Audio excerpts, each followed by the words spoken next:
أعوذ بالله من الشيطان الرجيم. بسم الله الرحمن الرحيم.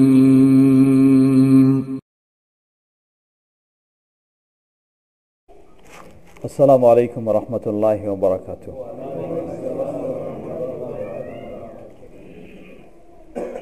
إن الحمد لله نحمده ونستعينه ونستغفره ونعوذ بالله من شرور أنفسنا ومن سيئات أعمالنا ومن يهده الله فلا مضل له ومن يضلله فلا هادي له وأشهد أن لا إله إلا الله وحده لا شريك له وأشهد أن محمدا عبده ورسوله. يا أيها الذين آمنوا اتقوا الله حق تقاته ولا تموتن إلا وأنتم مسلمون. أما بعد، فإن خير الحديث كتاب الله وخير الهدي هدي محمد صلى الله عليه وسلم وشر الأمور محدثاتها وكل محدثة بدعة وكل بدعة ضلالة وكل ضلالة في النار. فأعوذ بالله من الشيطان الرجيم. بسم الله الرحمن الرحيم. فلا وربك لا يؤمنون حتى يحكموك فيما شجر بينهم ثم لا يجدوا في أنفسهم حرجا مما قضيت ويسلموا تسليما.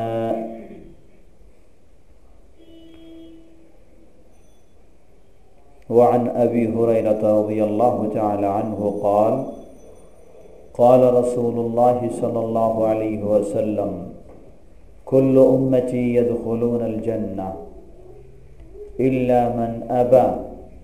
قيل يا رسول الله صلى الله عليه وسلم ومن يأبى؟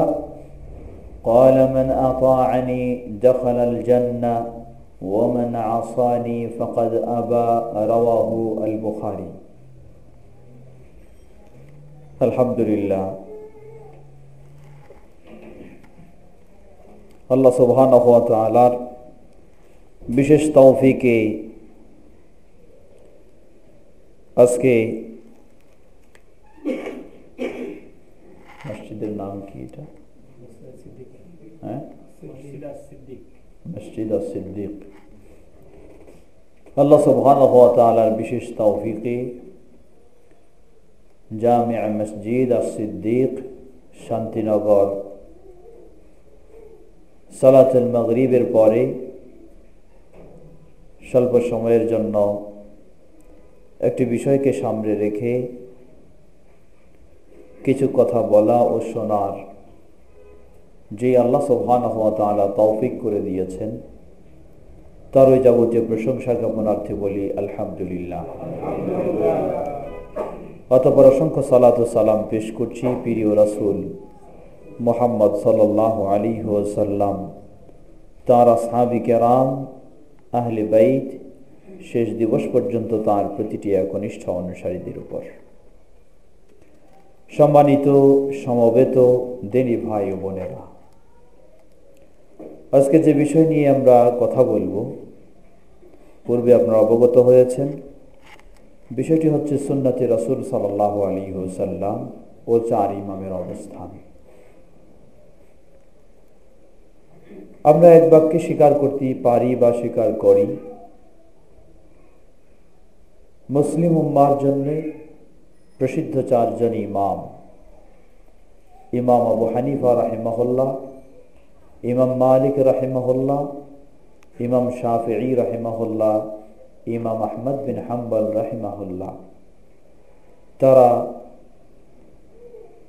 যে বিশেষ অবদান রেখেছেন মুসলিম উম্মার জন্যে, দ্বীনের জন্যে, ইসলামের জন্যে, আল্লাহর দ্বীনকে সুপ্রতিষ্ঠিত করার জন্যে, সে অবদান আমরা অবশ্যই স্বীকার করি এবং সেই প্রসিদ্ধ ইমামদের জন্য আল্লাহর কাছে দোয়া করি। আল্লাহ রাব্বুল আলামিন তাদেরকে এর বিনিময়ে জান্নাতুল ফেরদাউস দান করুন। সেই ইমামদেরকে অবশ্যই আমরা সম্মান করি, শ্রদ্ধা করি, কিন্তু মনে রাখতে হবে ইসলামে প্রতিটি জিনিসের আল্লাহ সুবহানাহু ওয়া তাআলা একটি সীমারেখা দিয়েছেন। সেই সীমারেখায় আমাদেরকে সীমাবদ্ধ হতে হবে, না হলে সীমা লঙ্ঘনকারীদের অন্তর্ভুক্ত হয়ে যাব। উদাহরণস্বরূপ, মানুষের মাঝে আল্লাহ সুবহানাহু ওয়া তাআলার কাছে অতি প্রিয়, অতি পছন্দনীয় যে মানুষটি, তিনি হলেন আমাদের নবী মুহাম্মদ সাল্লাল্লাহু আলাইহি ওয়াসাল্লাম। আমাদের কর্তব্য আমরা অবশ্যই মুহাম্মদ সাল্লাল্লাহু আলাইহি ওয়াসাল্লামকে সকল মানুষের চেয়ে ভালোবাসব, সকল মানুষের চেয়ে বেশি ভালোবাসব। তবে মনে রাখতে হবে এরপরেও একটি সীমা রয়েছে। সকল মানুষের চেয়ে ভালোবাসব, কিন্তু কখনো আল্লাহ সুবহানাহু ওয়া তাআলার মতো ভালোবাসতে পারবো না। মুহাম্মদ সাল্লাল্লাহু আলাইহি সাল্লামকে সকল মানুষের চেয়ে বেশি ভালোবাসব, কিন্তু কখনো আল্লাহ সুবহানাহু ওয়া তাআলার মতো সেই পর্যায়ে ভালোবাসতে পারবো না। আল্লাহর চেয়ে নিচে যদি আল্লাহর সমপর্যায়ে মুহাম্মদ সাল্লাল্লাহু আলাইহি সাল্লামকে সবচেয়ে বেশি ভালোবাসতে গিয়ে পৌঁছে যায়, তাহলে এই ভালোবাসা আপনাকে জান্নাতে নয় জাহান্নামে নিয়ে যাবে। আর যখন সকল মানুষের চেয়ে আপনি মুহাম্মদ সাল্লাল্লাহু আলাইহি সাল্লামকে বেশি ভালোবাসবেন, কিন্তু আল্লাহর সমপর্যায়ে নয়, তাহলে সেই ভালোবাসা আপনাকে জান্নাতে নিয়ে যেতে পারে। তো ঠিক একইভাবে এখানে যেমন আল্লাহ একটি সীমা দিয়েছেন, মুহাম্মদ সাল্লাল্লাহু আলাইহি সাল্লামকে সবচেয়ে বেশি ভালোবাসবো, এরও একটি সীমা রেখা আল্লাহ দিয়েছেন। সেই সীমাকে লঙ্ঘন করার আমাদের কোনো সুযোগ নেই। যদি লঙ্ঘন করে ফেলি, তাহলে আমরা সীমা লঙ্ঘনকারীদের অন্তর্ভুক্ত হয়ে জান্নাত নয়, আমাদেরকে জাহান্নামে যেতে হবে। ঠিক তেমনি ভাবে প্রতিটি ইমাম আহলে সুন্নাহ ওয়াল জামাতের, তাদেরকে আমরা শ্রদ্ধা করব, সম্মান করব, তাদের অবদানকে গ্রহণ করব, কিন্তু সীমারেখার মাঝেই থাকতে হবে। কেউ যদি কোনো ইমামকে বেশি ভালোবাসতে গিয়ে, বেশি সম্মান করতে গিয়ে মুহাম্মদ সাল্লাল্লাহু আলাইহি ওয়াসাল্লামের মতোই তাকে ভালোবাসতে শুরু করে, বা মুহাম্মদ সাল্লাল্লাহু আলাইহি ওয়াসাল্লামের চেয়ে তাকে প্রাধান্য দেওয়া শুরু করে, তাহলে তার ইমামের প্রতি এই শ্রদ্ধা, ভালোবাসা তাকে জান্নাতে নিতে পারবে না, বরং তাকে জাহান্নামে নিয়ে যাবে। কারণ তাকে আর ইমানদার বলে পরিচয় দেওয়া সম্ভব হবে না। অতএব সেই প্রসিদ্ধ ইমামদের প্রতি আমাদের শ্রদ্ধা, ভালোবাসা, সম্মান, আনুগত্য, সেটারও একটা সীমাবদ্ধতা রয়েছে। সেই সীমার আলোকেই আমাদেরকে অবস্থান গ্রহণ করতে হবে। কিন্তু আজকে আফসোসের সাথে বলতে হয়, মুসলিম বিশ্ব বিভিন্ন ভাগে বিভক্ত হয়েছে।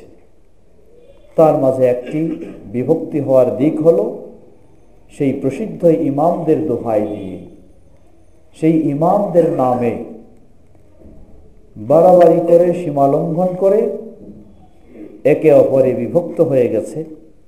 আমি এক ইমামের অনুসারী বলে নিজেকে দাবি করি, আপনি আরেক ইমামের অনুসারী বলে দাবি করেন, আরেকজন আরেক ইমামের অনুসারী বলে দাবি করে। শুধু এতটুকুই নয়, আমি যে ইমামের অনুসারী বলে দাবি করি, সেই ইমামকে যত প্রশংসা, যত গুণগান, যত তার ভালো দিক বলা প্রয়োজন সেগুলি বলি, না থাকলেও আরও ইচ্ছামতো বলি। আর আপনার ইমামকে যত নিচু করা প্রয়োজন সেই ধরনের নিচু করার চেষ্টা করি। এই পর্যায়ে যখন মুসলিম উম্মাহ ইমামদেরকে কেন্দ্র করে এই ভাগাভাগিতে পৌঁছে গেছে, সেটাই মুসলিম উম্মাহকে আজকে সীমা লঙ্ঘনে যেন নিয়ে চলে গেছে। শুধু এতটুকু নয়, বরং কোন ইমামের অনুসারীকে যদি আপনি সরাসরি আল্লাহ সুবহানাহু ওয়া তাআলার কিতাব থেকেও কিছু বলেন বা রাসূল সাল্লাল্লাহু আলাইহি ওয়াসাল্লামের সহিহ সুন্নাহ থেকেও কিছু বলেন, সেই অনুসারীদের জবাব এসে যায় অনেক সময় যে আমি তো অমুকের অনুসারী, সুতরাং সেই অনুসরণে, সেই রীতিতে, সেই পদ্ধতিতে, সেই তরিকায়, সেই মাযহাবে, সেই দলে, সেই গ্রুপে এই নিয়ম না থাকার কারণে সেটি মানতে পারছি না। এই ধরনের জবাবও এই মুসলিমের মুখ থেকে বের হয়। যদি এই জবাব এসে যায় তাহলে আপনার ঈমান কোথায়? এজন্য আল্লাহ সুবহানাহু ওয়া তাআলা বলেন সূরা নিসা 65 নম্বর আয়াত, যে আয়াতটি শুরুতে আমি পেশ করেছি। আল্লাহ রাব্বুল আলামিন বলেন, ফালা ওয়া রাব্বিকা লা ইউমিনুন হাত্তা ইউহাক্কিমুকা ফীমা শাজারা বাইনাহুম থুম্মা লা ইয়াজিদু ফী আনফুসিহিম হারাজাম মিম্মা কাদাইত ওয়া ইউসাল্লিমু তাসলিমা। আল্লাহ সুবহানাহু ওয়া তাআলা এত কঠিন ভাবে বললেন, তোমার রবের কসম করে বলছি, মুহাম্মদ সাল্লাল্লাহু আলাইহি সাল্লামকে বলছেন, হে নবী, তোমার রবের কসম করে বলছি, তারা ঈমানদার হতে পারে না যতক্ষণ না তাদের পরস্পরের বিবাদ, তাদের পরস্পরের মতভেদ, সেগুলিকে তোমার ফয়সালার মাধ্যমে সমাধান নিয়ে নিতে পারে। সুতরাং কেউ যদি বলে যে আমি এই ইমামের অনুসারী, তিনি যা বলেন সেটা ছাড়া কিছু বুঝি না, অপরজন সেই রকমই বলে, এই দুই দলের সমাধান হচ্ছে তাদের সব কিছুকে ভুলে গিয়ে নবী মুহাম্মদ সাল্লাল্লাহু আলাইহি ওয়াসাল্লাম যে সমাধান দিয়েছেন সেটিকে মেনে নিতে হবে। যদি মেনে নিতে না পারে, আল্লাহ সুবহানাহু ওয়া তাআলা তার কিতাব আল কোরআনুল কারীমে স্পষ্ট কসম করে তিনি বলছেন, এই শ্রেণীর পক্ষে কখনো ঈমানদার হওয়া সম্ভব নয়, কখনো সম্ভব নয়। সুতরাং আপনি যেই ভাষাভাষী হন, পৃথিবীর যে ভূখণ্ডেই আপনি থাকেন, যে ব্যক্তির এই যে ইমামের এই অনুসারী বলে আপনি দাবি করেন, আপনার জীবনে দ্বীনি বিষয় বা দুনিয়ার বিষয়ে সকল বিষয়ের সিদ্ধান্তগুলি যদি মুহাম্মদ সাল্লাল্লাহু আলাইহি ওয়াসাল্লাম এর সিদ্ধান্তের আলোকে গ্রহণ না করতে পারেন, তাহলে আপনার পক্ষে কখনো মুমিন বলে দাবি করা সম্ভব নয়। দিন রাত 24 ঘন্টা আপনি যতই জিকির করেন, আর যতই তাহাজ্জুদ পড়েন, আর প্রতি বছরে আপনি হজ করে আসেন, আর প্রতি রমজানে আপনি ইতিকাফ করেন, আর যাই করেন না কেন, আপনাকে প্রতিটি মুহূর্তে প্রস্তুত থাকতে হবে যে ইসলামের এই বিষয় হোক বা দুনিয়ার এই বিষয় হোক, মুহাম্মদ সাল্লাল্লাহু আলাইহি ওয়াসাল্লামের সিদ্ধান্তটা কি, তার ফয়সালাটা কি, সেই বিষয়টিকে প্রতি মুহূর্তে আপনাকে মেনে নেওয়ার জন্য প্রস্তুত থাকতে হবে। শুধু এতটুকু প্রশ্ন করার সুযোগ রয়েছে যে মুহাম্মদ সাল্লাল্লাহু আলাইহি ওয়াসাল্লামের তো এই ফয়সালা বুঝলাম, এটি মুহাম্মদ সাল্লাল্লাহু আলাইহি ওয়াসাল্লাম থেকে বিশুদ্ধভাবে প্রমাণিত কি না, এই প্রশ্নটি রাখার রাইট রয়েছে, আপনার সুযোগ রয়েছে, বা রাখতে হবে আপনাকে এই প্রশ্ন। কারণ আজকে আবার যত মতভেদ, এরও একটি বড় কারণ হলো এই প্রশ্নটি না রাখার কারণে। সবাই বলে হাদিসে আছে, সবাই বলে হাদিসে আছে, সবাই বলে হাদিসে আছে, সবাই বলে রাসূল সাল্লাল্লাহু আলাইহি ওয়াসাল্লাম বলেছেন, নবী সাল্লাল্লাহু আলাইহি ওয়াসাল্লাম করেছেন। কিন্তু পার্থক্য পাওয়া যাবে তখনই যখন আপনি এই প্রশ্নটি রাখবেন যে আসলেই রাসূল সাল্লাল্লাহু আলাইহি ওয়াসাল্লাম থেকে সহিভাবে প্রমাণিত হয়েছে কি না। এই প্রশ্ন যখন আপনি রাখবেন, তখনই আপনি সেই পার্থক্যটি পাবেন যে কার দাবি সঠিক আর কার দাবি সঠিক নয়। আল্লাহ সুবহানাহু ওয়া তাআলা সেই আয়াতে আবারও বলে দিলেন, ثم لا يجدوا في أنفسهم حرجا مما قضيت। মানুষ মেনে নিবে ঠিকই মুহাম্মদ সাল্লাল্লাহু আলাইহি সাল্লামের ফয়সালা, কিন্তু সেই ফয়সালা কি শুধু মৌখিকভাবে মেনে নিয়েছে না অন্তর থেকে মেনে নিয়েছে? আল্লাহ রাব্বুল আলামিন তিনি হলেন আলিমুম বিযাতিস সুদূর, কার হৃদয়ে কি রয়েছে সেটা তিনি জানেন। তাই আল্লাহ রাব্বুল আলামিন এই কথাটিও যুক্ত করলেন যে তারা রাসূল সাল্লাল্লাহু আলাইহি সাল্লামের ফয়সালাকে এমন ভাবে মেনে নেবে সুম্মা লা ইয়াজিদু ফি আনফুসিহিম হারাজাম মিম্মা কাদাইত, তারা তাদের হৃদয়ে তাদের অন্তরে সামান্যতম কোনো দ্বিধা দ্বন্দ্ব সংকোচ পাবে না। নির্দ্বিধায় নিঃসংকোচে পরিপূর্ণ আত্মসহ ও সেই উৎসাহ আগ্রহের সাথে মুহাম্মদ সাল্লাল্লাহু আলাইহি সাল্লামের ফয়সালাকে মেনে নিতে হবে। তারপরে আবার একটি শর্ত যোগ করলেন, ওয়া ইউসাল্লিমু তাসলিমা, রাসূল সাল্লাল্লাহু আলাইহি সাল্লামের ফয়সালাকে এমনই ভাবে আত্মসমর্পণ করবে যেখানে কোনো চুচারা করার সুযোগ নেই, কোনো বলার সুযোগ নেই যে এটা ভালো ছিল বা এটা আরো সুন্দর ছিল বা এটা এই যুগের জন্য ভালো বা এটা এই যুগে চলবে, কোনো রকমের সুযোগ নেই। একেবারে নির্দ্বিধায় নিঃসংকোচে আপনাকে সে বিষয়টি মেনে নিতে হবে, তাহলে আপনার পক্ষে সম্ভব হবে আল্লাহর ঘোষণা অনুযায়ী মুমিন হওয়া। আর যদি নেওয়া সম্ভব না হয় তাহলে আল্লাহর ঘোষণা অনুযায়ী মুমিন হওয়া সম্ভব নয়, নিজে যতই মুমিনের দাবি করে থাকি না কেন। আল্লাহ সুবহানাহু ওয়া তাআলা আমাদেরকে সে ধরনের প্রকৃত মুমিন হওয়ার তৌফিক দান করুন। বিষয়টি আসলে অত্যন্ত দীর্ঘ বিষয়, এই স্বল্প সময়ে সবিস্তারে আলোচনা করা সহজ নয়। তবে আপনাদেরকে স্মরণ করে দিতে চাই, এই বিষয়ে আমার একটি বইও রয়েছে, সুন্নাতে রাসূল সাল্লাল্লাহু আলাইহি সাল্লাম 4 ইমামের অবস্থান। এই বইটিতে বিষয়টি আমি বিস্তারিত আলোচনা করার চেষ্টা করেছি, সেটি যেখানে পাবেন সংগ্রহ করে নিয়ে জানার একটু চেষ্টা করবেন। আমাদের সমাজে 2 অবস্থা রয়েছে। এক অবস্থা হলো, না আমার সাথে নেই, এক অবস্থা হচ্ছে কেউ ইমামদের ব্যাপারে অতি বাড়াবাড়ি করছি, আবার আরেক কেউ দেখা যায় যে ইমামদের ব্যাপারে তাদেরকে অশ্রদ্ধা জানিয়ে বাড়াবাড়ি করছি। দুটোই নিষিদ্ধ, যার যে অবস্থান তাকে সেটা দিতে হবে। তবে ইমামদেরকে মর্যাদা দেব এর অর্থ এই নয় যে ইমামদেরকে আবার আল্লাহ তার রাসূলের ঊর্ধ্বে প্রাধান্য দিয়ে দিব, সেটি কখনো হতে পারে না। সুতরাং সেই ইমামদেরকে, যাদেরকে কেন্দ্র করে আজকে মুসলিম উম্মাহ বিভক্ত হয়েছে, আসলে কি সেই ইমামগণ এই বিভক্ত হওয়ার মূল কারণ? জবাব না, কখনো সেই ইমামগণ মুসলিম উম্মাহ এই ধরনের বিভক্ত হওয়ার মূল কারণ নয়। এটি সেই ইমামদের মূল্যবান বক্তব্যগুলি যদি আমরা একটু জানার চেষ্টা করি তাহলে বিষয়টি স্পষ্ট হয়ে যাবে। এ বিষয়ে আমার ইউটিউবে একটা দীর্ঘ আলোচনা, প্রায় 1.5 ঘন্টার আলোচনা রয়েছে। ইউটিউবে সার্চ দিলেও, সুন্নতে রাসূল এই নামে সার্চ দিলেও আপনি সেই লেকচার পাবেন, সেটা বিস্তারিত আলোচনার চেষ্টা করবেন। আসুন আমরা সংক্ষিপ্তভাবে একটু কথা গুছিয়ে নেওয়ার চেষ্টা করি। আমাদের কাছে বিষয়টি নতুন সংজ্ঞা দেওয়ার প্রয়োজন নেই। সুন্নাহ, সুন্নাতে রাসূল সাল্লাল্লাহু আলাইহি সাল্লাম ও 4 ইমামের অবস্থান। রাসূলের সুন্নাহ কাকে বলে?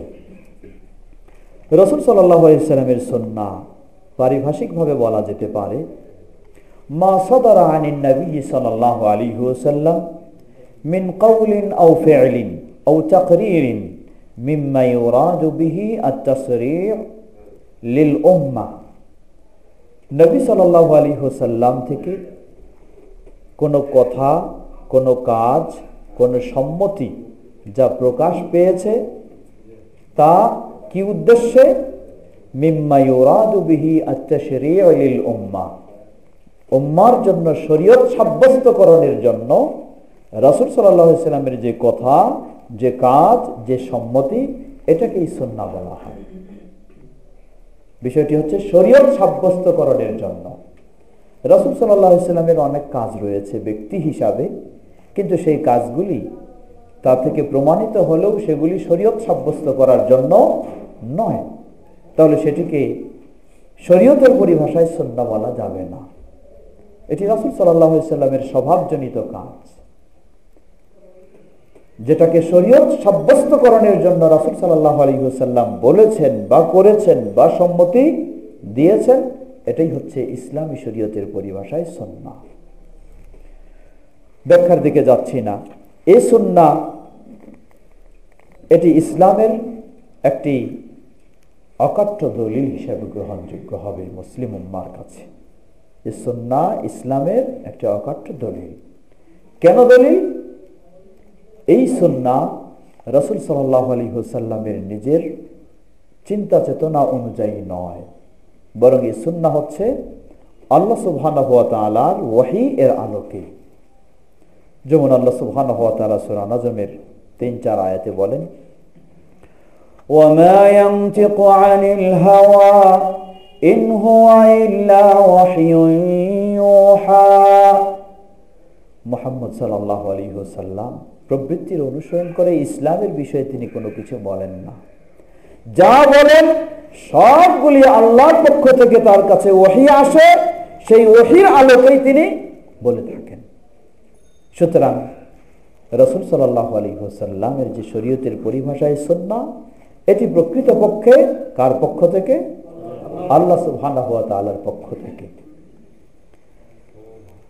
সুতরাং আল্লাহ সুবহানাহু ওয়া তাআলার পক্ষ থেকে যেহেতু রাসূল সাল্লাল্লাহু আলাইহি ওয়াসাল্লামের এই সুন্নাহ, অতএব আল্লাহর সরাসরি নির্দেশের কাছে একজন কোন মুমিন নর ও নারীর যেমন ইখতিয়ার থাকার সুযোগ নেই যে মানবে কি না মানবে, ঠিক তেমনি ভাবে রাসূল সাল্লাল্লাহু আলাইহি ওয়াসাল্লামের এ ধরনের সুন্নাহ সহিভাবে প্রমাণিত হলে কোন নর বা নারী মুমিনের মানবে কি মানবে না এই ইখতিয়ারের সুযোগ নেই।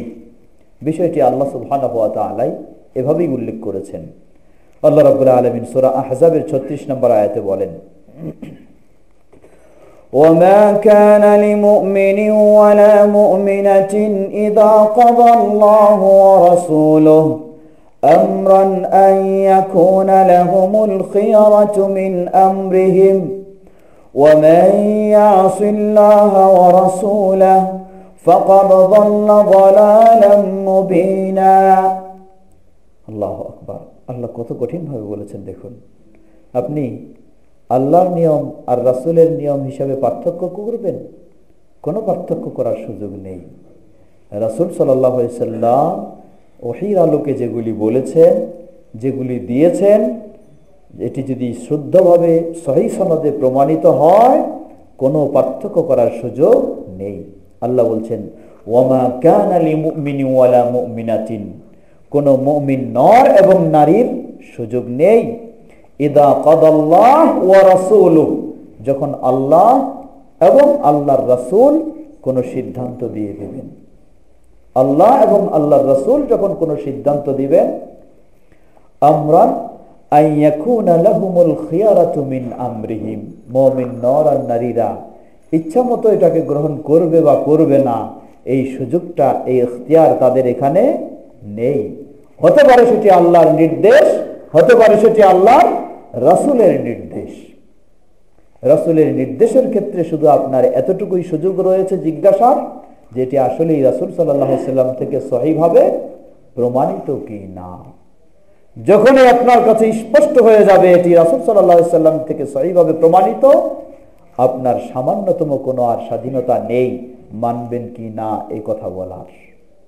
মানতে বাধ্য আপনি, যদি আপনি নিজেকে মুমিন বলে দাবি করেন। এজন্য আল্লাহ সাথে সাথে আবার কি বললেন দেখুন, وَمَن يَعْصِ اللَّهَ وَرَسُولَهُ فَقَدْ ضَلَّ ضَلَالًا مُبِينًا। আপনি পেয়ে গেলেন আল্লাহ এবং তার রাসূলের বিধান।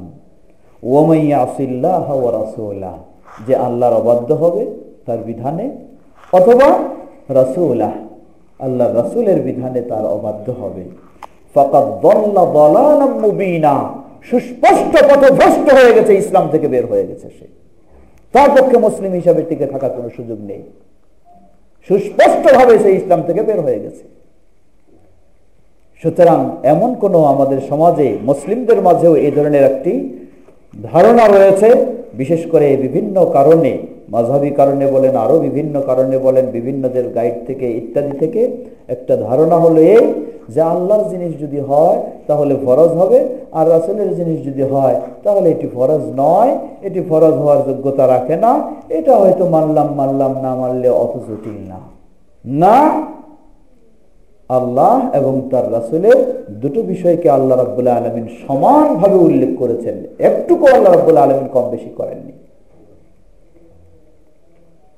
যদি আপনি মুমিন হতে চান তাহলে দুটোকেই গ্রহণ করতে হবে, আর যদি পথভ্রষ্ট প্রকাশ্য হয়ে যেতে চান তাহলে দুটোর যে কোনো একটি অবাধ্য হতে পারেন। আল্লাহ রাব্বুল আলামিন দুটোকেই, কিন্তু পার্থক্য কোন জায়গায়? আমরা বললাম পার্থক্য শুধু ওই জায়গায় যে আল্লাহর বিষয়টি তো সুস্পষ্ট এবং সহিভাবেই প্রমাণিত হয়েছে কোরআনুল কারীমে, কিন্তু রাসূল সাল্লাল্লাহু আলাইহি সাল্লামের সেই হাদিস আমাদের কাছে সহিভাবে এসেছে কিনা সে বিষয়টি অবশ্যই নিশ্চিত হতে হবে। যখনই আপনি নিশ্চিত হবেন এটি সহিহ, তখনই আপনার আর ভিন্ন কোনো চিন্তা করার সুযোগ নেই। ঠিক তেমনইভাবে আল্লাহ রাব্বুল আলামিনের পক্ষ থেকে আসা রাসূল সাল্লাল্লাহু আলাইহি সাল্লামের এই বিষয়গুলি, যে আয়াতটি আমি আগেই বলেছি, সূরা নিসার 65 নম্বর আয়াত, আল্লাহর রাসূলের এই সিদ্ধান্তগুলিকে আপনার জীবনে বাস্তবায়ন যদি না করতে পারেন অন্যান্য দ্বন্দ্ব নিরসনের জন্য সেই ক্ষেত্রে, তাহলে আপনার পক্ষে মুমিন বলেও পরিচয় দেওয়া সম্ভব নয়। এমনইভাবে আল্লাহ সুবহানাহু ওয়া তাআলা সূরা আনফালের প্রথম আয়াতে আবার কত সুন্দরভাবে বলেন, আল্লাহ বলেন ওয়াতিউল্লাহ ওয়া রাসূলাহু ইন কুনতুম মুমিনিন। আল্লাহ শর্ত দিলেন, যদি তোমরা মুমিন হয়ে থাকো তাহলে আল্লাহ এবং তার রাসূলের আনুগত্য স্বীকার করো, যদি তোমরা মুমিন হও।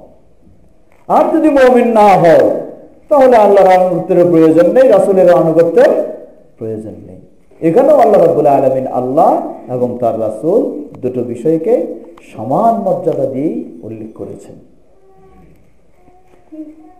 আল্লাহ রাসূল সাল্লাল্লাহু আলাইহি ওয়াসাল্লামের এই অনুসরণ থেকে কেউ যদি ফিরে যেতে চায়, মুখ ফিরিয়ে নিতে চায়, তাহলে আল্লাহ রাব্বুল আলামিন তাকে কিভাবে উল্লেখ করেছেন দেখুন।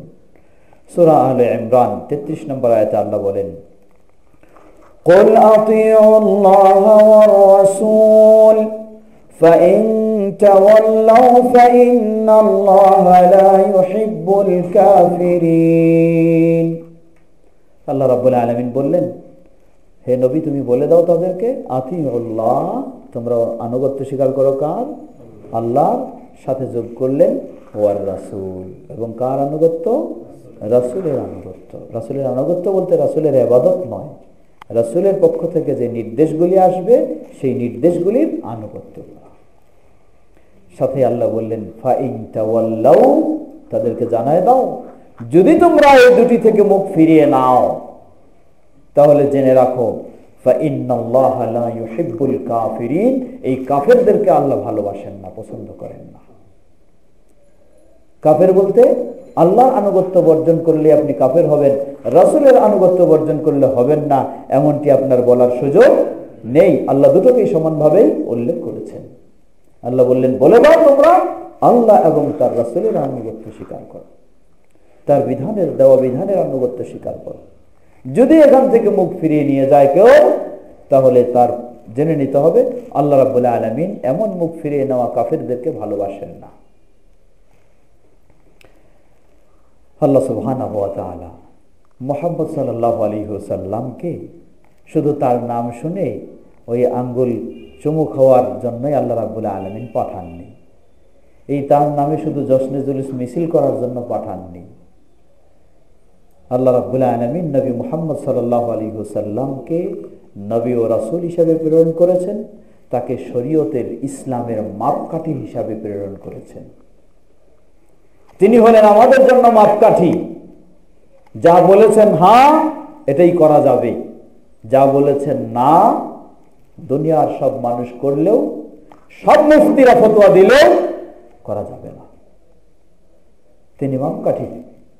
আল্লাহ রাব্বুল আলামিন এই জন্য সূরা হাশরের 7 নম্বর আয়াতে আল্লাহ বলেন ওয়ামা আতাকুমুর রাসূলু ফাখুযুহু وما نهاكم عنه فانتهوا واتقوا الله إن الله شديد العقاب আল্লাহ বলছেন ওয়ামা আতাকুমুর রাসূল ফাখুযুহু রাসূল তোমাদেরকে যা দিয়েছেন সেটা তোমরা গ্রহণ করো ওয়ামা নাহাকুম আনহু আর রাসূল তোমাদেরকে যা থেকে বাধা দিয়েছেন নিষেধ করেছেন ফান্তাহু বিরত হয়ে যাও সেদিকে অগ্রসর হওয়ার সুযোগ নেই আজকে বড় আফসোসের সাথে বলতে হয় এক শ্রেণী আমাদের মাঝেই বের হয়েছে যারা দাবি করে যে ইসলামের জন্য মানতে হবে শুধু কোরআন হাদিস মানা যাবে না কেন মানা যাবে না হাদিস বহুদিন আগের কথা এই 1400 বছর অতীত হয়ে এই যুগে সেই হাদিস কি আর ঠিক রয়েছে অতএব এই হাদিস এখন আর গ্রহণযোগ্য নয় মানতে হবে শুধু কোরআন এই শ্রেণী গতকালকে একজন মানুষ বললেন ডেমরা তো চেনেন আপনারা কাছে প্রায় বছরখানেক হয়ে যাচ্ছে সেখানে আমি এক আলোচনায় গেছিলাম এই ধরনের সেখানে একটি মসজিদ সেখানে বেশ কিছু মানুষ আমার সাথে আলোচনার পরে প্রশ্ন উত্তর পর্বে খুব শক্ত কিছু প্রশ্ন করেছিল তারা বিশেষ করে তাদের অবস্থানটা ছিল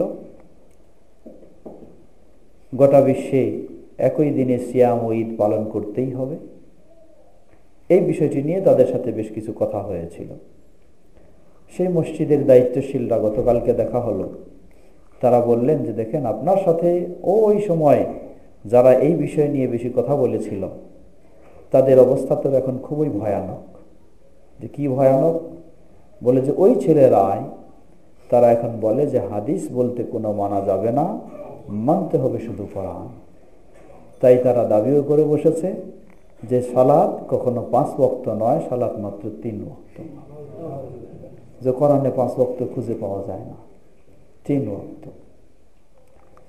তো এরাও দাবি করছিল সহি আকীদার আপনাদেরকে এই জন্য আমি স্মরণ করছি এরাও দাবি করছিল প্রথমে সহি আকীদার কিন্তু সহি করতে করতে গিয়ে নিজের খেয়াল খুশি মতো সহিটাকে যখন গ্রহণ করতে গেছে তখন এই শয়তান তাদেরকে পেয়ে বসেছে তো এদের নেতৃত্ব দিচ্ছে সম্ভবত নাখালপাড়া এদের হলো সেন্টার সেখানে ওদের কেন্দ্র সেই জায়গায় এই যারা কোরআনী গ্রুপ মানে হাদিস মানে না তারা কোরআন মানে শুধু এই পাগলের দলকে কি বলা যায় এই পাগলের দলকে তো এটাই বলতে হয় এই কোরআনেই বলে দিচ্ছে তারা যদি রাসূল সাল্লাল্লাহু আলাইহি সাল্লামের হাদিস না মানে সহি প্রমাণিত হওয়া সত্ত্বেও তাহলে তারা মুমিন নয় তারা কাফির তারা মুমিন নয় এই কোরআনেই বলে দিচ্ছে যে এই কোরআনের দোহাই তারা দিতে চায় এই কোরআনে স্পষ্ট আল্লাহ বলছেন ওমা আতাকুমুর রাসূলু ফাখুযু তুমি কোরআন মানতে চাও তোমার এই কোরআন বলছে রাসূল যা দিয়েছেন তা গ্রহণ করো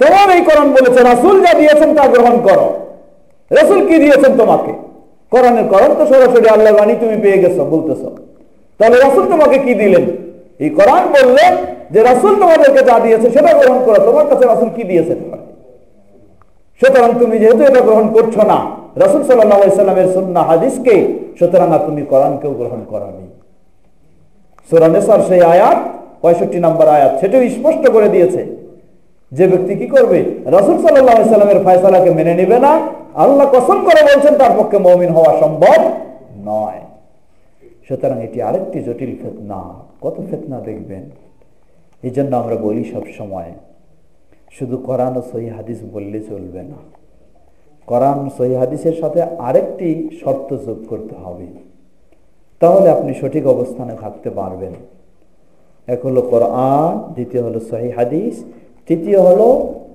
রাসূল সাল্লাল্লাহু আলাইহি সাল্লামের সাহাবায়ে কেরামগণ যেভাবে কোরআন এবং সহিহ হাদিসকে বুঝেছেন সেভাবে আপনাকে বুঝতে হবে যদি সেইভাবে আপনি বুঝতে না চান তাহলে দেখবেন কত বুঝের আবিষ্কার হবে আর সেই বুঝগুলি ধরতে গেলে আপনি পর্যায়ক্রমে কোন দিক থেকে ইসলাম সঠিক ইসলাম থেকে সরে যাবেন আপনি অনুভবও করতে পারবেন না এজন্য অবশ্যই কোরআন ও সহিহ হাদিস তার সাথে সাহাবায়ে কেরামগণ যেভাবে কোরআন ও সহিহ হাদিসকে বুঝেছেন সেভাবে আপনাকে বুঝতে হবে, না হলে আপনার পক্ষে সঠিক ইসলামের উপর, সঠিক বিষয়ের উপর টিকে থাকাটা খুবই জটিল হবে। আল্লাহ আমাদের বিষয়টি সহজ করে দিন। সূরা হাশরের এই আয়াত স্পষ্ট করে দিচ্ছে। ঠিক এমনই ভাবে আল্লাহ সুবহানাহু ওয়া তাআলা আরো কিভাবে দিয়েছেন দেখুন। কোরআনের সাথে সুন্নাহকে বা আল্লাহর সাথে রাসূলকে ইসলামের বিষয়ে কিভাবে আল্লাহ রাব্বুল আলামিন জড়িয়ে রেখেছেন। আপনি কিভাবে রাসূল সাল্লাল্লাহু আলাইহি সাল্লামকে আলাদা করার চেষ্টা করবেন, সুযোগ নেই আপনার। আল্লাহ রাব্বুল আলামিন সূরা নিসার 59 নম্বর আয়াতে বললেন, فَإِن تَنَازَعْتُمْ فِي شَيْءٍ فَرُدُّوهُ إِلَى اللَّهِ وَالرَّسُولِ إِن كُنتُمْ تُؤْمِنُونَ بِاللَّهِ وَالْيَوْمِ الْآخِرِ ذَلِكَ خَيْرٌ وَأَحْسَنُ تَأْوِيلًا। আল্লাহ বলছেন, মানুষ মাত্রই তাদের মাঝে কিছু দ্বন্দ্ব, ভুল বুঝাবুঝি, দ্বিমত হতেই পারে, এটাই স্বাভাবিক।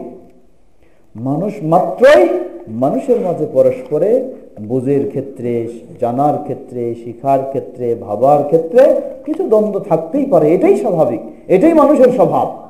সবাই একমতে চলবে এটা কখনো হতে পারে না, থাকবেই। কিন্তু থাকলেই আবার আপনি আপন আপন মতের ওপর অটল থাকবেন, ইসলাম এই সুযোগটা আপনাকে দেয়নি। ইসলাম সমাধান দিয়েছে আপনার দ্বিমতের বিষয়টাকে একমত করে নেওয়ার জন্য বিষয়টাকে ফিরিয়ে দিতে হবে। ফারুদ্দুহু ইলাল্লাহ, ইলাল্লাহ বলতে আল্লাহর কিতাবের দিকে, ওয়ার রাসূল, এবং ফিরিয়ে দিতে হবে কার দিকে? রাসূলের দিকে। রাসূল বলতে আজকে আপনার আমার মাঝে রাসূল নেই, রয়েছে রাসূল সাল্লাল্লাহু আলাইহি ওয়াসাল্লামের সুন্নাহ, তার হাদিস।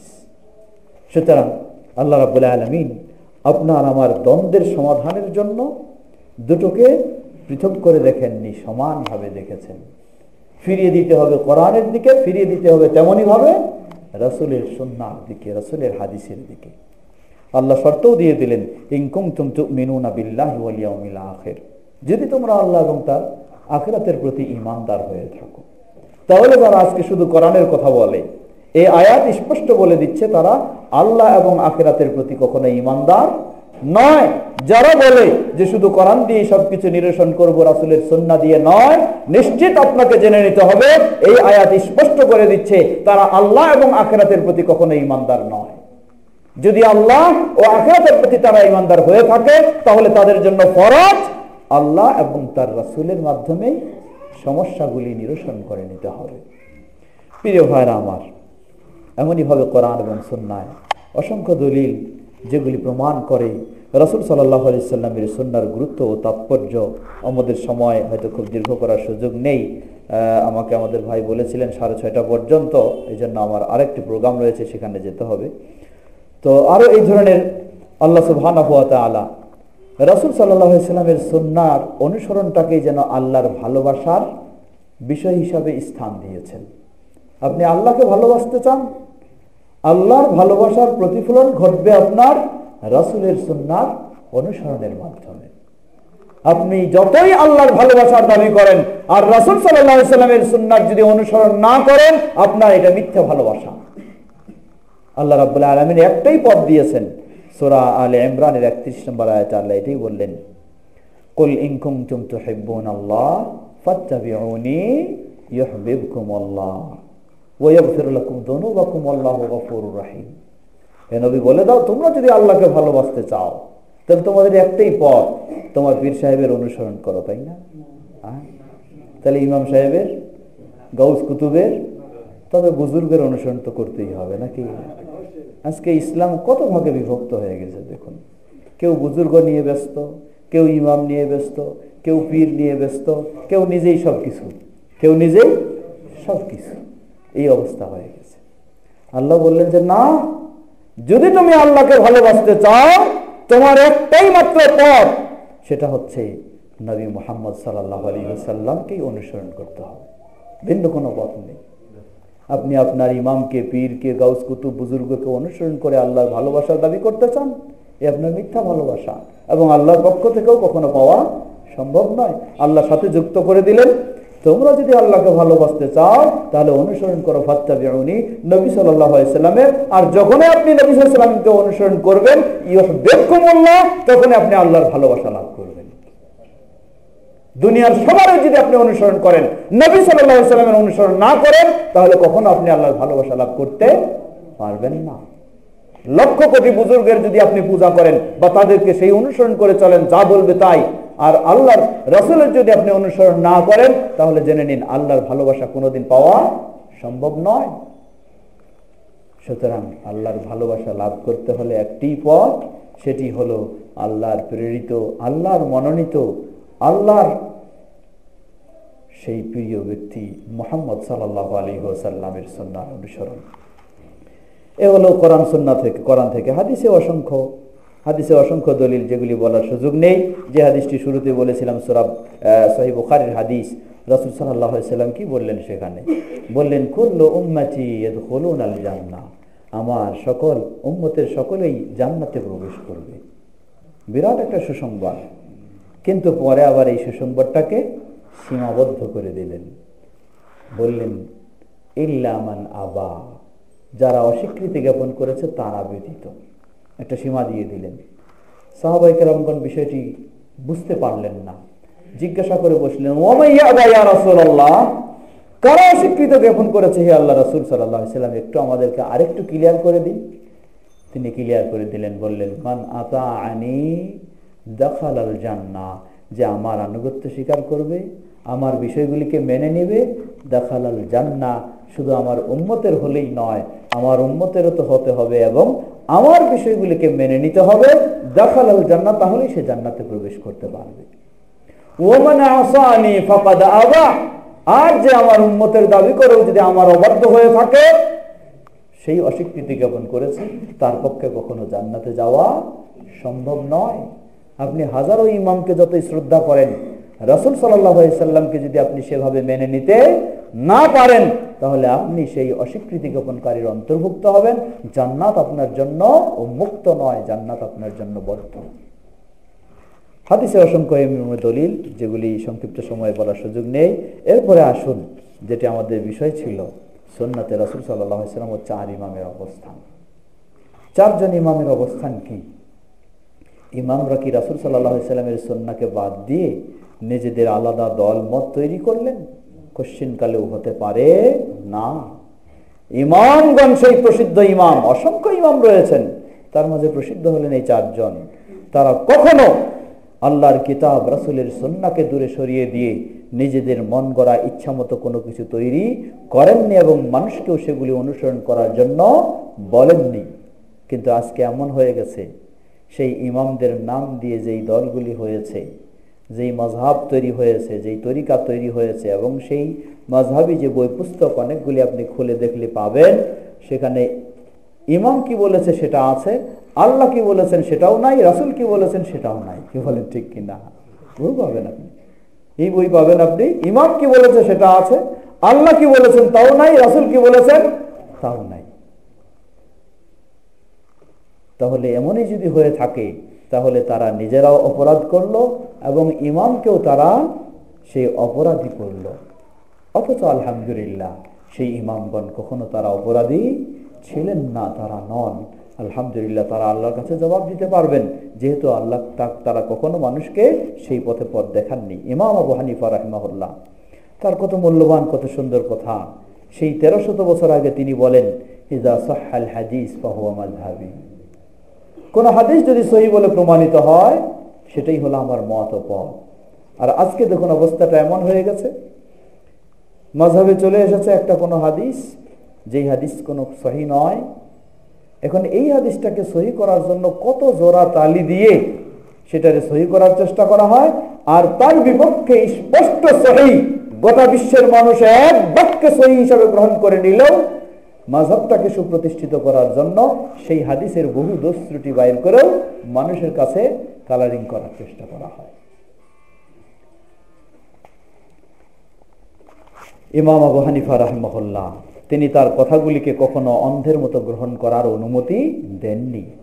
তিনি বলেন, লা ইয়াহিল্লু লি আহাদিন আন ইয়াখুযা বিকাউলিনা মা লাম ইয়ালাম মিন আইনা আখাযনা, কোনো মানুষের জন্য কখনো হালাল নয় আমাদের কথাগুলিকে যতক্ষণ না জানে আমরা কোন কোরআন হাদিসের আলোকে গ্রহণ করেছি এটা না জানে ততক্ষণ পর্যন্ত আমাদের কথাগুলি গ্রহণ করা কোনো মানুষের জন্য হালাল নয়।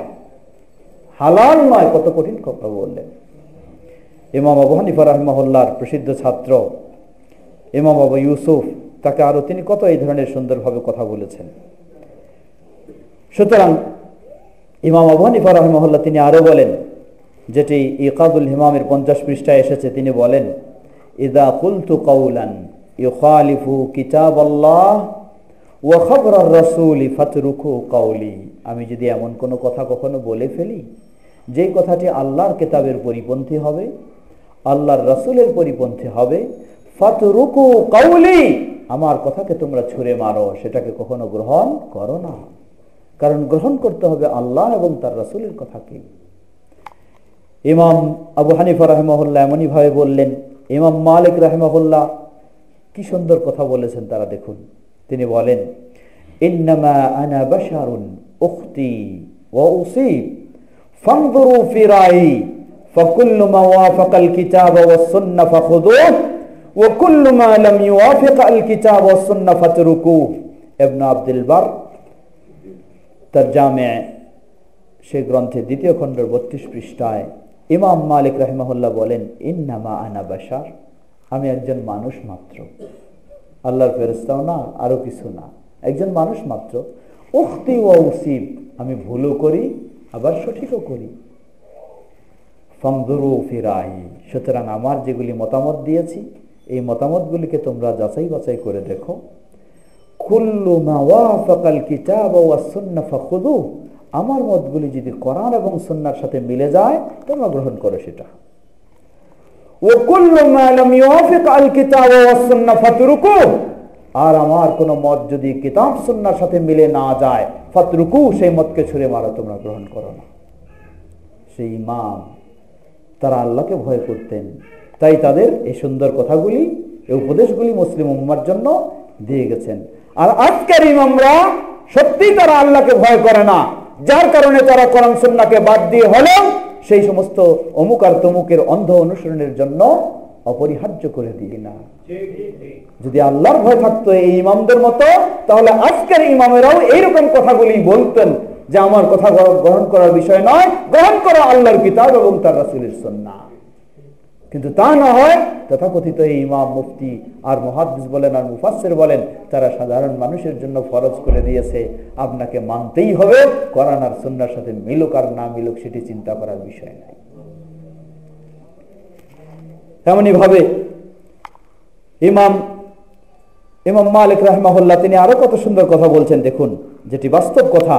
ইমাম মালিক রাহিমাহুল্লাহ বলেন, লাইসা আহাদুন বা'দান নবী সাল্লাল্লাহু আলাইহি ওয়াসাল্লাম ইল্লা ওয়া ইউখায মিন কাওলিহি ওয়া ইউতরাক ইল্লা নবী সাল্লাল্লাহু আলাইহি ওয়াসাল্লাম।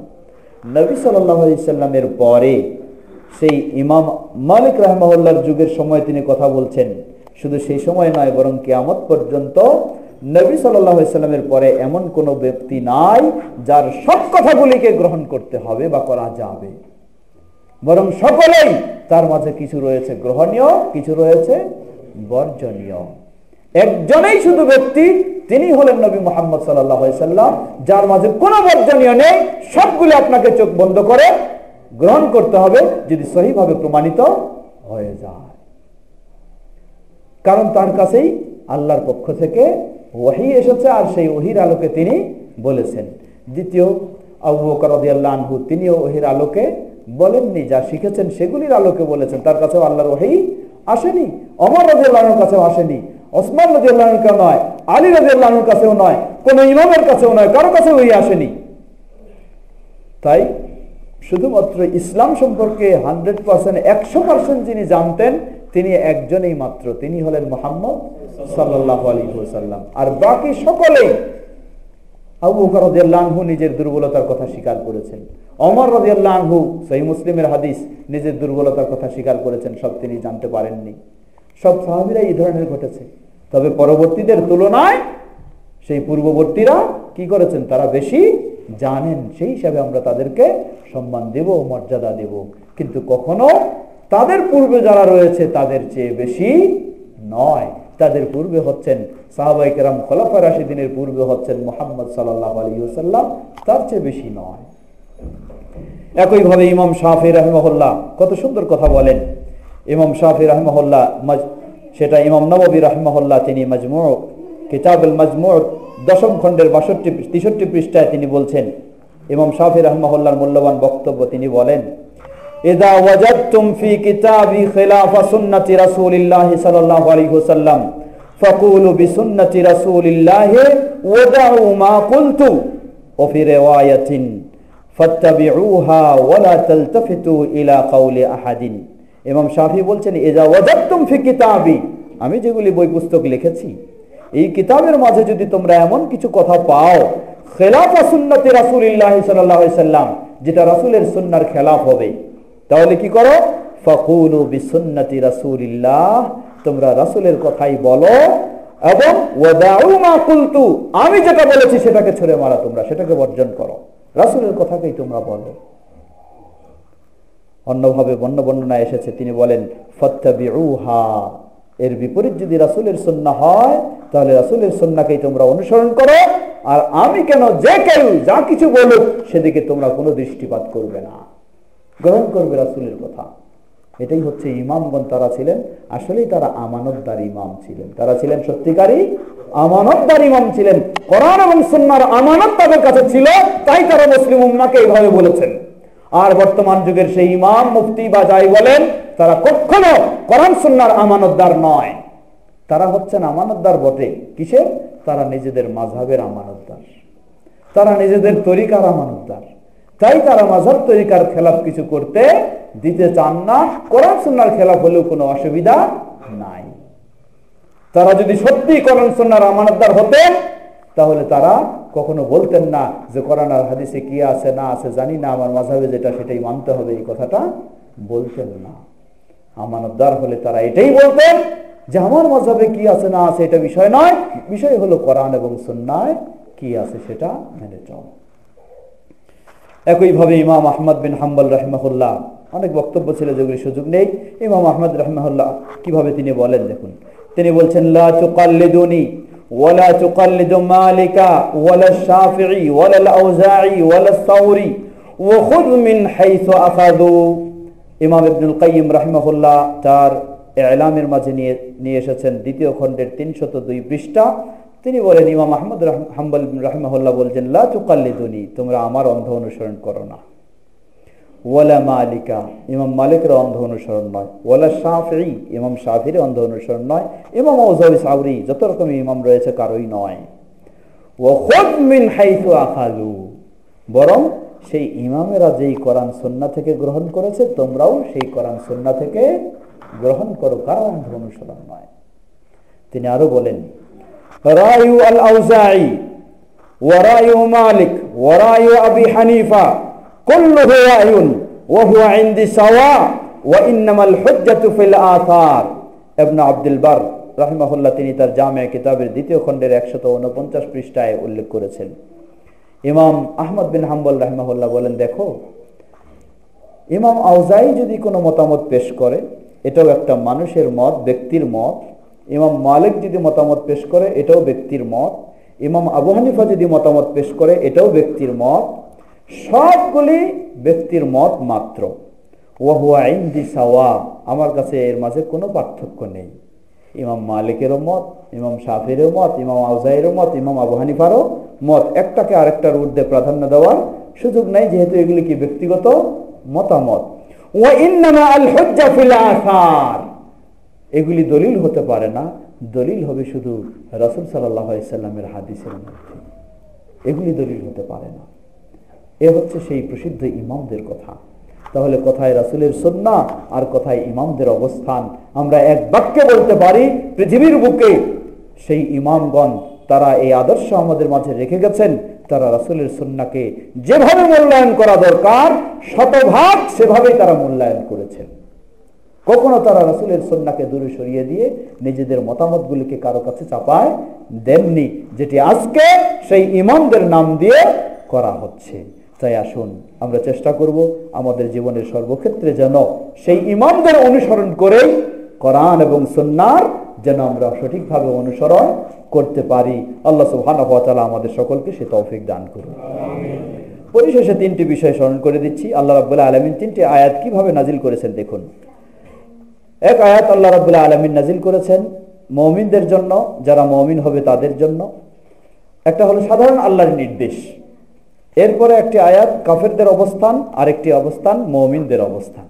ভালো করে খেয়াল করবেন। সাধারণ আল্লাহর নির্দেশ এসে গেছে কি? সূরা আরাফ 3 নম্বর আয়াতে আল্লাহ বললেন, ইত্তাবিউ মা উনজিলা ইলাইকুম মির রাব্বিকুম ওয়া লা তাত্তাবিউ মিন দুনিহি আউলিয়া কলিলাম মা তাযাক্কারুন।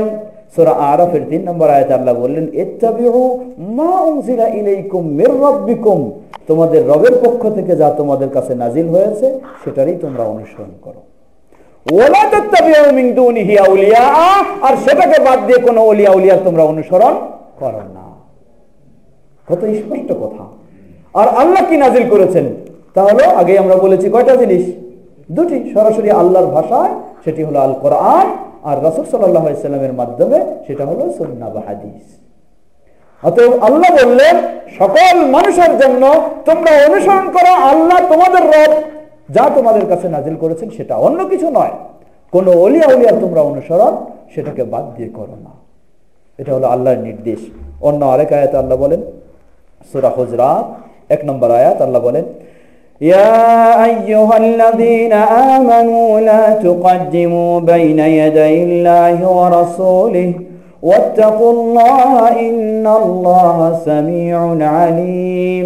ওহে যারা ঈমান এনেছো, তোমাদের ঈমানি দায়িত্ব, লা তুকদ্দিমু বাইনা ইয়াদাইল্লাহি ওয়া রাসূলিহি, আল্লাহ এবং তার রাসূলের আগে কোনো কিছুকে তোমরা প্রাধান্য দিতে পারবে না।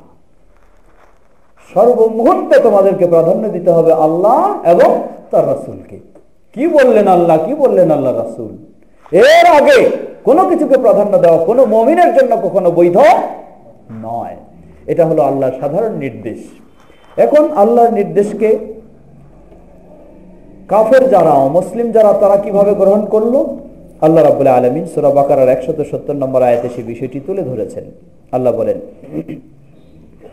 وَإِذَا قِيلَ لَهُمُ اتَّبِعُوا مَا أَنزَلَ اللَّهُ قَالُوا بَلْ نَتَّبِعُ مَا أَلْفَيْنَا عَلَيْهِ آبَاءَنَا أَوَلَوْ كَانَ آبَاؤُهُمْ لَا يَعْقِلُونَ شَيْئًا وَلَا يَهْتَدُونَ। আল্লাহ বললেন, وَإِذَا قِيلَ لَهُمُ اتَّبِعُوا, নবী সাল্লাল্লাহু আলাইহি ওয়াসাল্লাম যখন মক্কার পরিবেশে দাওয়াত দিচ্ছিলেন ইসলামের, যখন মানুষদেরকে বলা হতো তোমরা অনুসরণ করো, কি অনুসরণ? মা আনজালাল্লাহ, কি অনুসরণ? যা আল্লাহ নাজিল করেছেন, আল্লাহ যেটা নির্দেশ দিয়েছেন, এটা যখন বলা হতো, ক্বালু বাল নাত্তাবিউ মা আলফাইনা আলাইহি আবানা, তারা এর জবাবে বলতো না না, এটা না, বরং আমরা অনুসরণ করব আমাদের বাপ দাদাদেরকে যের উপর পেয়েছি। তারা সরাসরি জবাব দিত, না, আল্লাহ কি নাজিল করেছেন এটা আমাদের যায় আসে না, আমরা অনুসরণ করব 14 পুরুষ বাপদাদাকে যে নিয়ম নীতির উপর পেয়েছি সেটা। এটা ছিল কাফেরদের, অমুসলিমদের জবাব। আল্লাহ বলছেন, আওয়ালাউ কানা আবাউহুম লা ইয়াকিলুনা শাইআন ওয়া লা ইয়াহতাদুন, যদিও তাদের বাপদাদা হেদায়েতের উপর ছিল না, তবু তাদের দাবিটা ছিল এই যে আল্লাহ কি নাজিল করেছেন এটা আমরা মানব না, অর্থাৎ কোরআন হাদিস আমরা মানব না, আমরা মানব কি? বাপদাদাদেরকে যেই রীতিনীতির উপর পেয়েছি সেটাই আমরা মানব। সূরা বাকারা 170 নম্বর আয়াত, একইভাবে আল্লাহ সূরা মায়েদা 104 নম্বর আয়াতে বলেছেন। তাহলে এটা হলো কাফেরদের অবস্থান। কাফেররা কখনো আল্লাহর নাজিল করা বিষয়কে গ্রহণ করবে না, তারা প্রাধান্য দিবে তাদের বাপদাদার বিষয়কে, প্রাধান্য দিবে তাদের সামাজিকতাকে, প্রাধান্য দিবে তাদের রসম রেওয়াজকে, প্রাধান্য দিবে তাদের দলীয় বিষয়কে, প্রাধান্য দিবে তাদের বিভিন্ন নিয়ম নীতিকে। কখনো তারা আল্লাহর দেওয়া নাজিল করা কোরআন এবং সুন্নাহকে মেনে নিতে পারবে না। তাহলে মুমিন হলে কি হতে হবে আপনাকে? আল্লাহ রাব্বুল আলামিন সূরা নূরের 51 এবং 52 নম্বর আয়াতে মুমিনদের অবস্থান কি হবে সেটি সুন্দরভাবে আল্লাহ বলেন, ইন্নামা কানা কাওলাল মুমিনিনা ইযা দুউ ইলাল্লাহি ওয়া রাসূলিহি ليحكم بينهم أن يقولوا سمعنا وأطعنا وأولئك هم المفلحون ومن يطع الله ورسوله ويخشى الله ويتقه فأولئك هم الفائزون আল্লাহ বলছেন ইন্নামা কানা কাউলাল মুমিনিন, যারা মুমিন হবে আল্লাহর যখন নির্দেশ এসে গেছে মুমিনদের বক্তব্যটা কি হবে? মুমিনদের কথা হবে ইযা দুউ ইলাল্লাহি ওয়া রাসূলিহি লিয়াহকুমা বাইনাহুম, তাদের মাঝে সমাধান দেওয়ার জন্য, সিদ্ধান্ত দেওয়ার জন্য, ফয়সালা দেওয়ার জন্য মুমিনদেরকে যখন ডাকা হবে যে আসো আল্লাহ এবং তার রাসূলের পথে, আল্লাহ এবং তার রাসূলের দিকে, আইয়াকুলু সামি'না ওয়া আতা'না, মুমিনের মুখ থেকে এই কথাটাই বের হবে আমরা শুনলাম মেনে নিলাম। আল্লাহু আকবার। যারা মুমিন তার ভিন্ন কোনো কথা হতে পারে না। বাধ্যতা মানেনি আমি কেমনে মানবো? 14 পুরুষে ভাবে চলে গেছে আমি কিভাবে করবো? গোটা দুনিয়ার আলেমরা এটা গ্রহণ করে না আমি কিভাবে গ্রহণ করব? অমুক বড় মুফতি আছে, অমুক বড় ইমাম আছে, অমুক বড় বুজুর্গ রয়েছে, সব কিছুগুলি মানে না আমি কিভাবে মানবো? কোন মুমিনের মুখ থেকে এই কথা কখনো বের হতে পারে না। মুমিনের মুখ থেকে সরাসরি বের হবে আমি শুনলাম মেনে নিলাম। আল্লাহু আকবার। এটাই হলো মুমিনের অবস্থান। আল্লাহ বলছেন উলাইকা হুমুল মুফলিহুন, এরাই হলো সফল কাম, এরাই হলো সফল কাম। না হলে সফলতার কোনো আশা করা যায় না। আল্লাহ আবার বললেন ওমাই ইউতিইল্লাহ ওয়া রাসূলাহ, যে আল্লাহর আনুগত্য স্বীকার করে, রাসূলের আনুগত্য স্বীকার করে, ওয়া ইয়াখশাল্লাহ ওয়া ইয়াত্তাকি, আল্লাহকে ভয় করে, আল্লাহর তাকওয়া অবলম্বন করে, ফাউলাইকা হুমুল ফাইজুন, এরাই হলো সফল কাম, এরাই হলো বিজয়ী, এরাই হলো কামিয়াব। প্রিয় ভাইরা আমার, সুতরাং আসুন আপনি যেই পর্যায়ে হন না কেন আপনার সফলতা শুধু আল্লাহ এবং তার রাসূলের ডাকে এভাবেই সাড়া দেওয়াতেই সফলতা রয়েছে। কোনো দলীয় বিষয় নয়, কোনো গোরামি নয়, কোনো ইমামের দোহাই নয়, কোনো বাপদাদা 14 পুরুষের দোহাই নয়। আপনার কাছে আল্লাহর দিন পৌঁছেছে, আল্লাহর কিতাব, রাসূলের সহিহ সুন্নাহ আপনি পেয়েছেন, আপনাকে আর অত কিছু চিন্তা করার সুযোগ নেই। সাধ্যপক্ষে আপনাকে সেই বিষয়টিকে গ্রহণ করে নিতে হবে, সাধ্যপক্ষে আপনাকে মেনে চলার চেষ্টা করতে হবে, আমরা যেন সে পথে অগ্রসর হতে পারি। আল্লাহ সুবহানাহু ওয়া তাআলা আমাদের সকলকে সে তৌফিক দান করুন। কথা আর দীর্ঘ করছি না, আজকে এখানে শেষ করতে চাচ্ছি।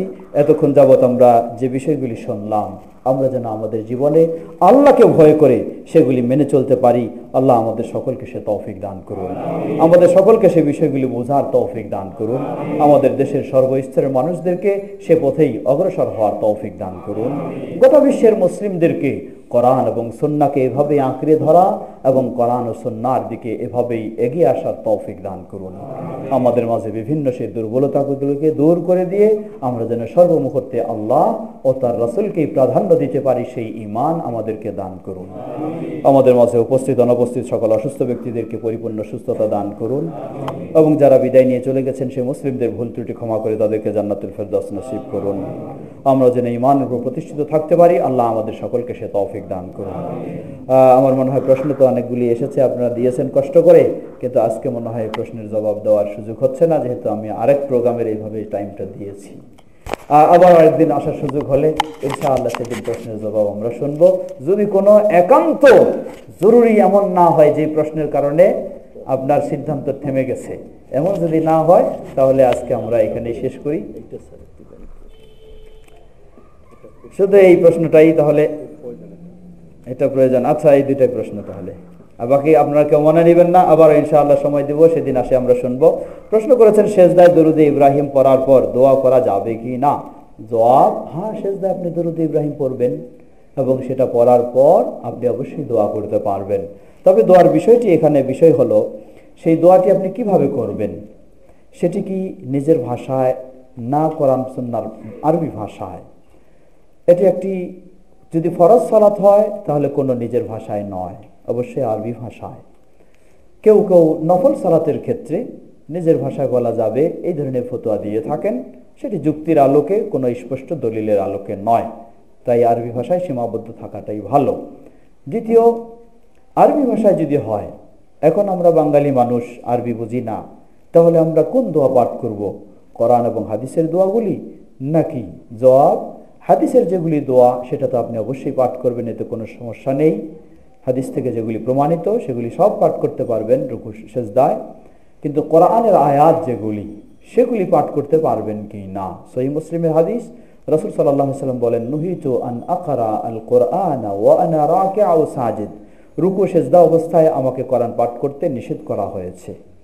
তো মুহাদ্দিসগণ সরাসরি এটাকে মেনে নিয়েছেন যে সুতরাং দোয়ার উদ্দেশ্য হোক, যে কোনো উদ্দেশ্য হোক, কোনোভাবেই রুকু সেজদাতে কোরআনের আয়াত চলবে না। কিন্তু ফোকাহাগণ তারা এখানে কিছু আশ্রয় নিয়েছেন ব্যাখ্যার। তারা বলেন তেলাওয়াতের উদ্দেশ্যে পাঠ করা যাবে না, দোয়ার উদ্দেশ্যে পাঠ করা যাবে। তো আল মুহিম বিরত থাকাটাই উত্তম, কারণ রাসূল সাল্লাল্লাহু আলাইহি ওয়াসাল্লাম সেজদায় অনেক দোয়া করেছেন, কিন্তু কোরআনের আয়াতগুলি দিয়ে দোয়া করেছেন বলে এমন পাওয়া যাচ্ছে না। এজন্য হাদিসের দোয়ায় সীমাবদ্ধ থাকা সেটি উত্তম। আল্লাহু তাআলা আলাম। সালাতে তাকবীর তাহরিমার পর দুই হাত বাঁধা থাকে, তখন কোন কারণে দুই হাত ছেড়ে দিলে কি নামাজ ভঙ্গ হবে? এর সহি দলিল কি? জবাব, নিয়ম হচ্ছে সালাতে তাকবীরে তাহরিমা বাঁধা থেকে শুরু করে রুকু যাওয়া পূর্ব পর্যন্ত রাসূল সাল্লাল্লাহু আলাইহি ওয়াসাল্লাম থেকে প্রমাণিত দুই হাত বেঁধে রাখার। সুতরাং দুই হাত বেঁধে রাখাটাই হচ্ছে রাসূল সাল্লাল্লাহু আলাইহি ওয়াসাল্লামের সুন্নাহ, এটাই সেই জায়গার আমল। এখন কেউ যদি কারো কোনো জটিলতা থাকে, কোনো সমস্যা, কারো হাত ভেঙে গেছে বা কারো হাতে সমস্যা হয়েছে, রাখতে পারছে না, অক্ষমতা, অসুস্থতার কারণে, এটি ব্যক্তির বিষয়। কিন্তু নরমালি আপনাকে নির্দেশ, আল্লাহ রাসূলের সুন্নাহ হলো হাত দুটি বেঁধে রাখা। এখন আপনি ইচ্ছামতো আরামায় এসে থাকবেন হাত দুটি ছেড়ে দিয়ে, তাহলে তো আপনি সুন্নাহ অনুযায়ী করছেন না। এজন্য সালাত বাতিল না হলেও কমপক্ষে বলবো আপনি রাসূলের সুন্নাহ অনুযায়ী সালাত আদায় করতে পারেননি। আল্লাহু তাআলা আলাম। আল্লাহ সুবহানাহু ওয়া তাআলা আমাদেরকে সঠিকভাবে বিষয়গুলি জেনে আমল করার তৌফিক দান করুন।